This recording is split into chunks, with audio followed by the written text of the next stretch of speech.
聖約翰顯這蒙難耶勒米亞先知書1章17到19節，馬爾谷福音6章17到29節，小德蘭福傳之友，曾慶道神父讀經反省。2026年8月29日，耶穌基督聖約翰是耶穌的表哥，比耶穌大半年。約翰蒙難時大概沒有33歲。約翰是耶穌的先行者，女人所生的最偉大的，又在胎中成聖，一生也是做好人，幫助人走向耶穌。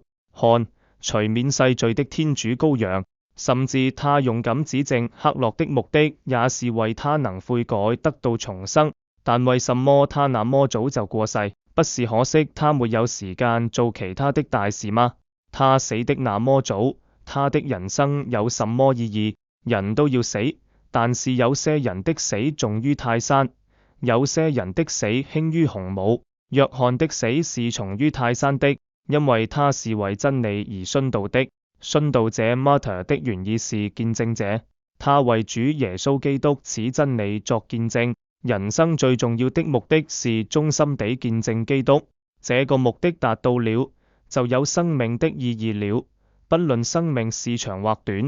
聖女小德蘭也只是活了24年，但是她的見證是多麼的光輝燦爛，對後世影響多大。相反，活了很久的人，見證可能是飲淡無光，虛度年華。聖保祿宗徒曰：即便我投身於火殉道，但是如果我沒有愛，我的行為一點意義都沒有。所以只是殉道的行為本身不一定是有意義的，一定要有為了愛天主愛人這個動機。這也是聖女小德蘭在她的神嬰小道裏很強調的一點，不是我們的行為中悅天主，而是我們行為背後的原因動機。